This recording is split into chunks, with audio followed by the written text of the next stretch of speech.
안녕하세요. 서울대병원 가정의학과 손정식입니다. 2021년 1차 고려대학교 가정의학 교실 온라인 연수강좌 강의에 초대해 주셔서 감사드립니다. 코로나19 사태로 지난 한 해 모두 수고 많으셨을 것입니다. 강의를 들으시는 모든 분들이 새해 복 많이 받으시고 몸 건강하시고 하시는 일 계획대로 잘 되시기를 기원합니다. 저는 오늘 1차 의료에서 알아야 할 갑상선 결절, 유방 결절의 진단과 관리에 대해서 말씀드리겠습니다. 먼저 갑상선 결절입니다. 건강검진 갑상선 초음파에서 2cm 크기의 C4 중간 의심 결절이 발견되었습니다. 암 위험도는 몇 프로일까요? 한번 생각해 보시면 좋겠습니다. 10%일까요? 아니면 25%일까요? 50%일까요? 아니면 80%일까요? 그리고 이 결절 2cm 크기의 C4 결절을 세침 흡입 세포 검사를 하였는데 검사 결과 비정형 AUS, FLUS, ATP of undetermined significance over follicular lesion of undetermined significance 결과가 나왔습니다. 다음에 적절한 조치는 무엇일까요? 1. 즉시 세침 흡입 세포 검사 재검. 2. 6개월 뒤 세침 흡입 세포 검사 재검. 3. 넥 CT. 4. 수술. 뭐가 답일지 한번 생각해 보시면 좋겠습니다. 그럼 양성 갑상선 결절의 자연 경과에 대해서 말씀드리겠습니다. 우리가 초음파나 검진을 할 때 양성 갑상선 결절을 많이 발견하는데요. 이 양성 갑상선 결절의 경과를 보고한 연구입니다. 초음파 결과나 조직학적 결과에서 양성인 갑상선 결절을 가진 992명의 환자를 5년간 추적 관찰한 결과 결절 총 1567개에서 를 팔로우했는데요. 7명에서 갑상선암이 발견되었고 다 유두암이었습니다. 그리고 5명은 처음부터 있던 결절에서 암이 발생했고요. 1명은 새로운 결절에서 암이 발생하였고 1명은 다른 결절 제거를 위한 수술에서 우연히 발견된 암이었습니다. 결절의 크기가 증가한 경우는 15.4%였고 크기가 감소하는 경우는 18.5%였습니다. 즉, 이 말은 대부분의 결절이 크기가 변화가 없다는 뜻이고 상당수는 크기가 감소한다는 뜻입니다. 그리고 새로운 결절의 발생이 9.3% 정도에서 생겼지만은 새로운 결절이 생기더라도 갑상선암이 발견된 경우는 단 1명이었습니다. 갑상선 결절은 초음파 양상에 따라서 나뉘게 됩니다.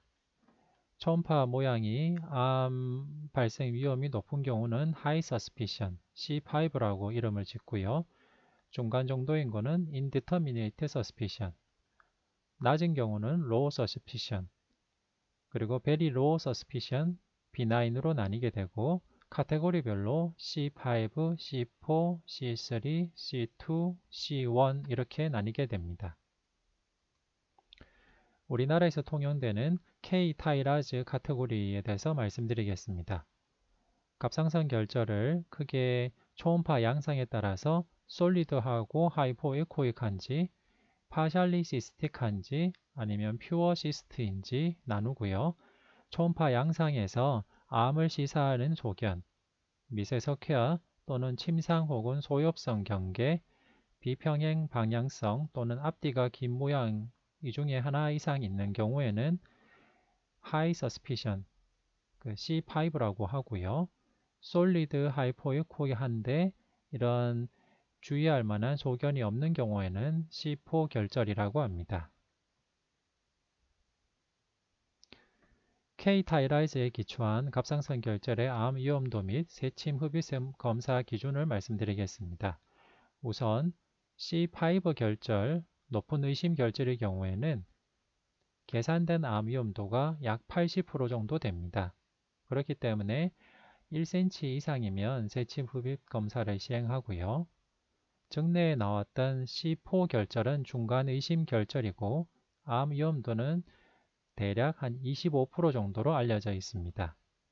그리고 1cm 이상이면 세침흡입검사 FNA를 시행하게 되고요.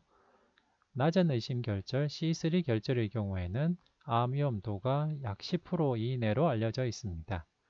그래서 1.5cm 이상의 결절의 경우 세침흡입검사를 시행하게 됩니다. 갑상선 FNA 검사를 했을 때 나온 조직검사 결과에 따른 악성 가능성을 말씀드리겠습니다. 먼저 악성 의심으로 나온 경우에는 70% 정도가 암이었고요. 여포 종양 또는 여포 종양 의심, 즉 폴리쿨라 네오플라즘이 나온 경우에는 약 4분의 1 정도에서 암이 나왔습니다. 그리고 비정형인 경우에는 14% 정도에서 암이 나왔고요. 비진단적으로 나온 경우도 최종적으로는 약 20% 정도에서 암이 발견이 되었습니다. FNA 결과 양성인 갑상선 결절의 추적 관찰은 높은 의심인 C5 결절의 경우에는 12개월 이내에 FNA를 다시 시행하는 것을 권고합니다. 일반적으로는 약 6개월 이내에 하는 것이 일반적입니다. 낮은 의심, 중간 의심, 즉 C3나 C4 결절의 경우에는 대략 한 1년 정도 뒤에 초음파를 시행하게 됩니다. 그리고 낮은 의심 초음파 소견인 경우인데 특히 해면 모양 결절의 경우에는 2년 뒤에 해도 가능합니다. FNA 결과 비진단적 결과가 나온 경우에는 세침흡입 검사에서는 비진단적인 결과가 약 5에서 20% 정도까지 보고가 되는데요. 이 경우에는 반복적인 FNA를 하는 것을 권하고 있습니다. 그리고 반복적인 FNA 대신에 갑상선 조직 검사, 코어 니들 바이옵시도 할 수가 있겠습니다. 여러 번 FNA를 했는데도 계속 비진단적인 결과를 보인 악성 의심, 즉 C5 결절의 경우에는 수술을 고려할 수 있겠고요. 여러 번 FNA를 했는데도 비진단적인 결과를 보였는데 초음파 소견에서 악성 소견 의심이 없다면 그냥 추적 관찰도 가능하겠습니다.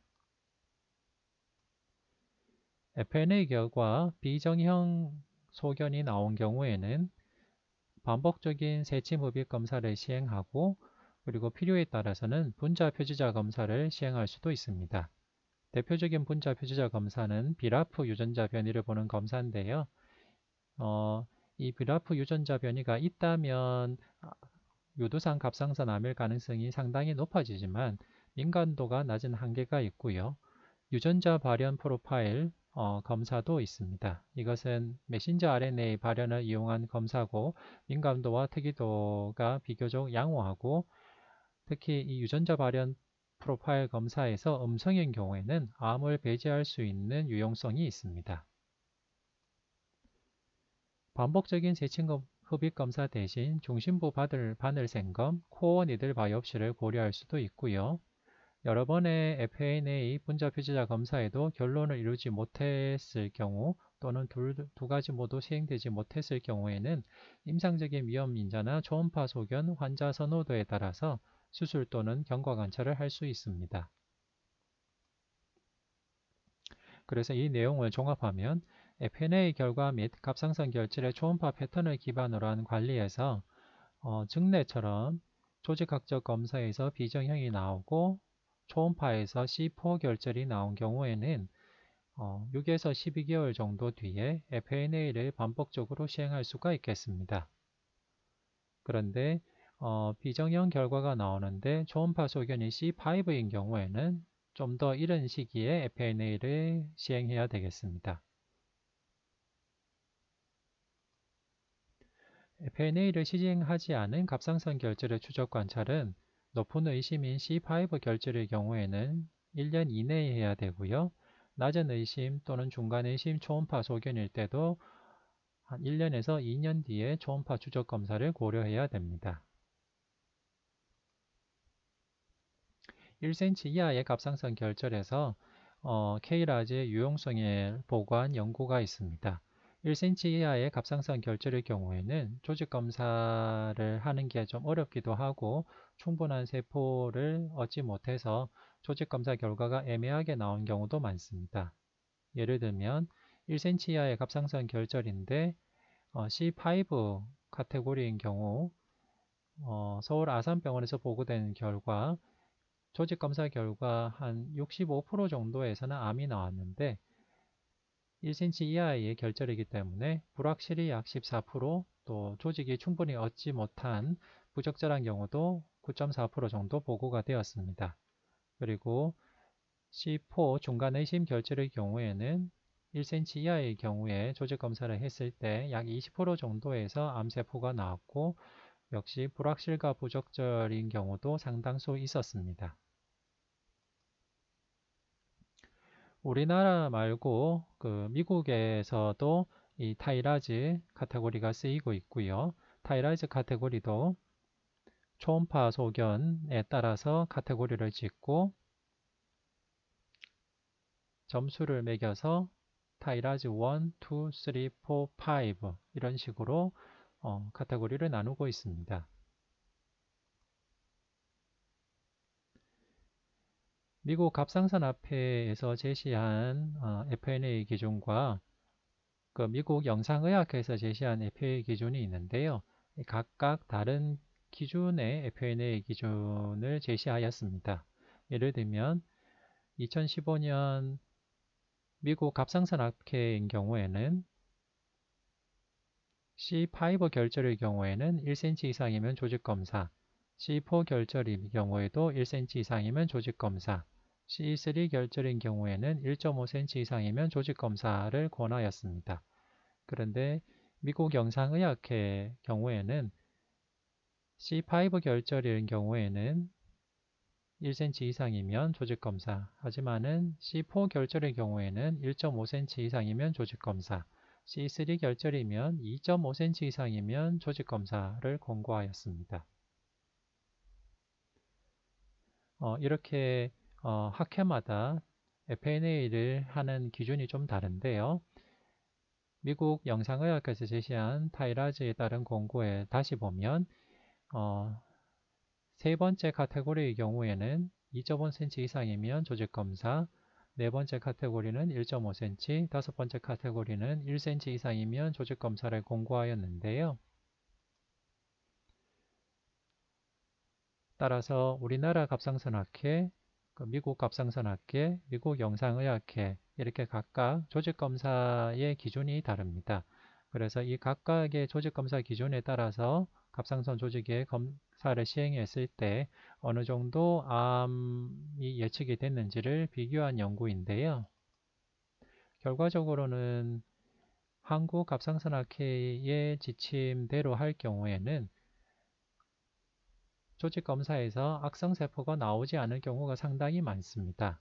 하지만은 미국 영상의학회에서 제시한 기준을 따를 경우에는 조직검사에서 악성세포가 나올 가능성이 더 높았습니다.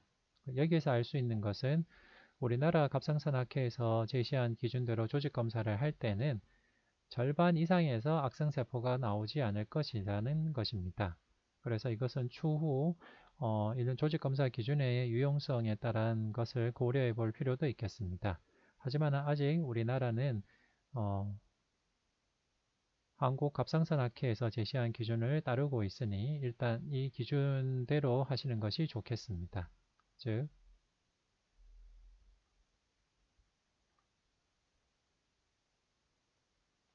C5 결절은 1cm 이상이면 조직검사, C4 결절은 1cm 이상이면 조직검사, C3 결절은 1.5cm 이상이면 조직검사. 네, 현재 우리나라 갑상선학회에서 제시한 기준은 이렇습니다. 그래서 이 기준을 따르되 이 기준대로 시행했을 경우에는 절반 이상에서 암세포가 나오지 않을 수도 있다는 것은 참고로 알아두시면 되겠습니다.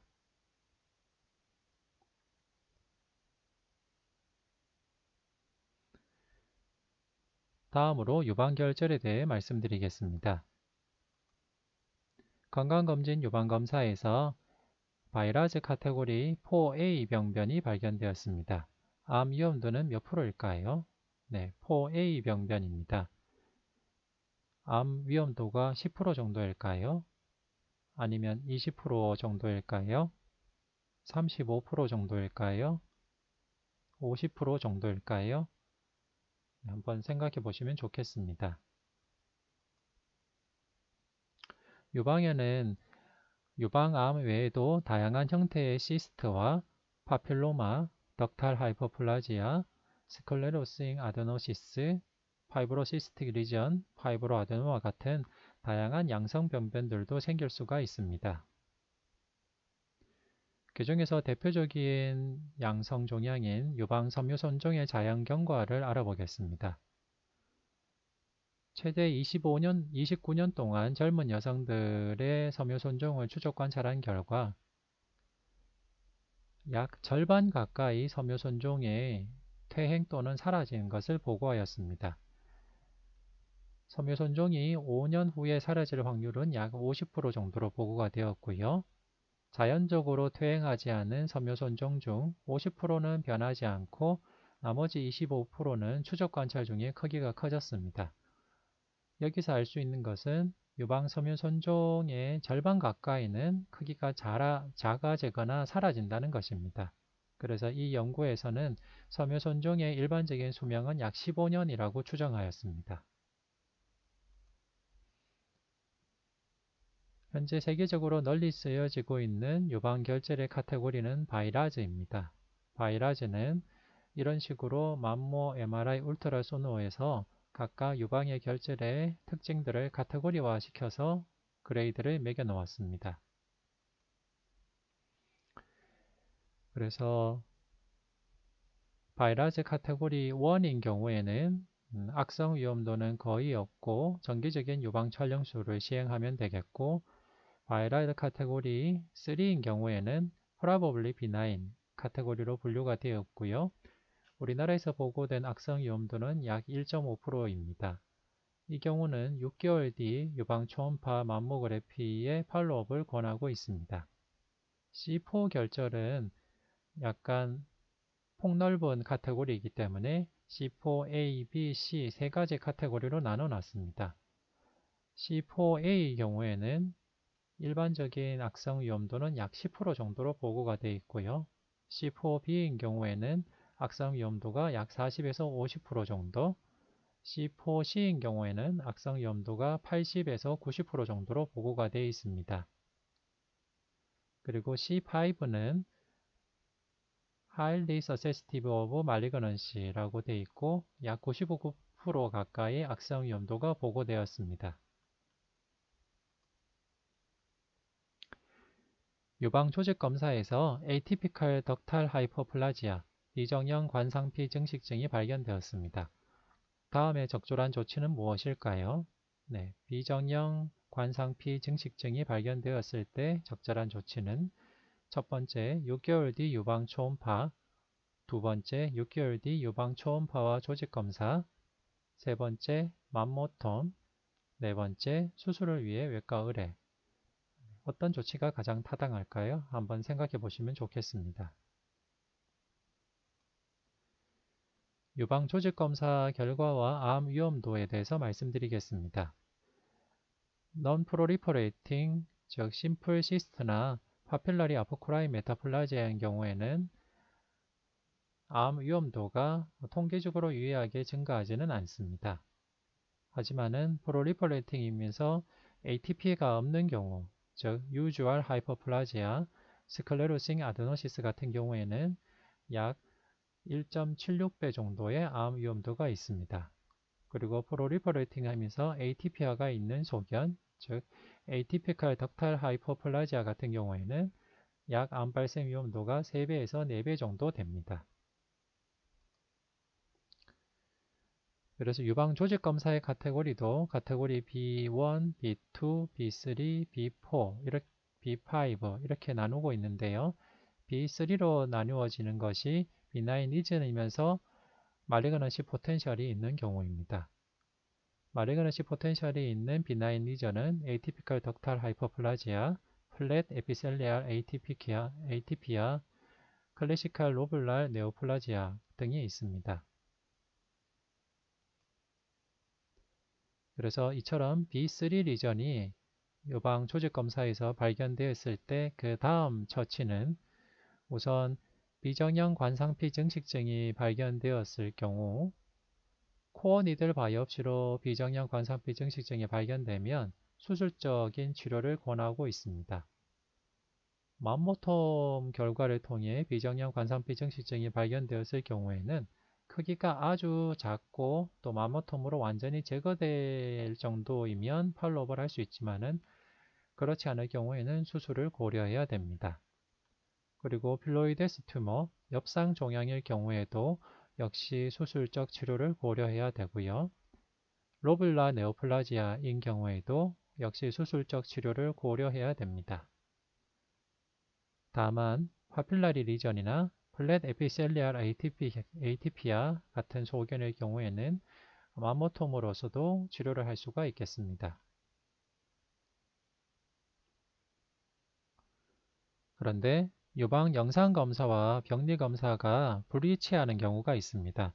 이런 경우를 영상 병리 소견 불일치, 이미징 패솔로직 디스컨콜던스라고 하는데요.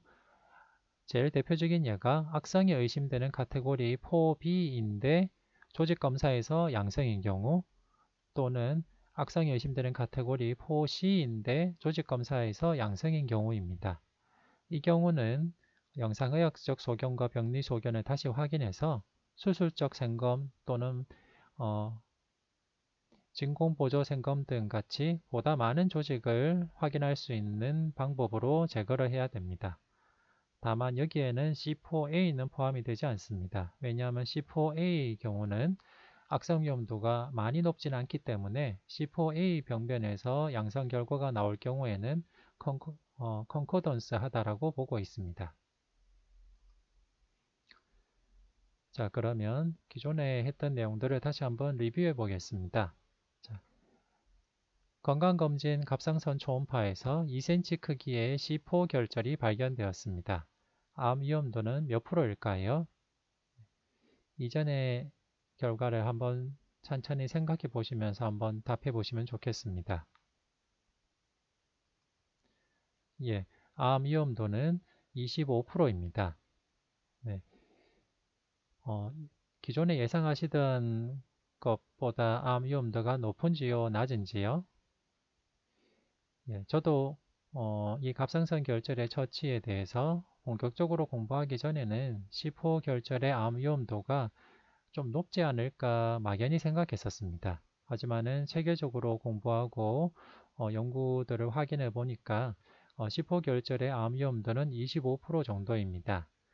그래서 저 같은 경우에는 환자에게 갑상선에 결절이 있고 조직검사를 시행해야 됩니다라고 말씀드렸을 때 환자분이 가끔은 아주 심한 불안감 또는 암에 대한 걱정을 하시는 분들이 있습니다.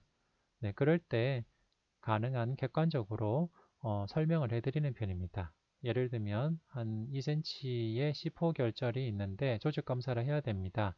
근데 환자분이 암 걱정을 많이 하시면 2cm의 C4 결절이면 조직 검사하면 암이 아닌 경우가 더 많습니다. 하지만은 한 10개 중 한 두세 개 정도에서는 암이 나오는 경우도 있기 때문에 그래도 조직 검사는 해야 되는데 암이 아닌 경우가 더 높기 때문에 너무 걱정은 안 하셨으면 좋겠습니다. 정도의 설명은 사전에 드리는 편입니다. 그리고 이 결절의 FNE 결과 비정형 AUS나 FLUS 결과가 나왔습니다. 다음에 적절한 조치는 무엇일까요? 네, 6개월 뒤 세침 흡입세포 검사 재검입니다. 만약 이 조직 검사 결과가 나온 결절이 C5 결절이었다면 더 이른 시일에 세침 흡입세포 검사를 재검해야 되겠지만은 C4 결절의 경우에는 6개월 정도 뒤에 추적 관찰을 해도 되겠습니다. 건강검진 유방검사에서 바이러즈 카테고리 4A 병변이 발견되었습니다. 암 위험도는 몇 프로일까요? 예, 10%입니다. 처음 생각하셨던 암 위험도와 비교했을 때 어떠신지요? 예, 대부분의 환자분들이 유방에 결절이 있는데 조직 검사를 해야 된다는 말씀을 들으시면 본인이 마치 암이 거의 걸린 것처럼 불안해하시는 분들이 있습니다. 네, 그럴 때는 꼭 제가 사전에 말씀을 드립니다. 당신의 유방결절의 초음파 소견은 C4A 소견인데 이런 경우는 암이 아닌 경우가 훨씬 많습니다. 연구 결과에 따르면 한 10명 중 1명에서만 암세포가 발견되었기 때문에 너무 걱정은 안 하셔도 됩니다. 하지만 꼭 확인은 해야 됩니다. 네, 이렇게 설명을 드리고 있습니다. 유방 조직 검사에서 Atypical Ductal Hyperplasia, 비정형 관상피 증식증이 발견되었습니다. 다음에 적절한 조치는 무엇일까요? 이 경우는 수술을 위해 외과 의뢰를 해야 됩니다. Atypical Ductal Hyperplasia는 암 발생 위험이 상당히 있는 위험군입니다. 그래서 이 경우는 수술을 위해서 외과 의뢰를 하는 것이 안전하겠습니다. 네, 이상 경청해 주셔서 감사합니다. 이 강의를 들으시는 모든 분들이 새해 복 많이 받으시고 몸 건강하시고 하시는 일 계획대로 잘 되시기를 기원합니다. 네, 감사합니다.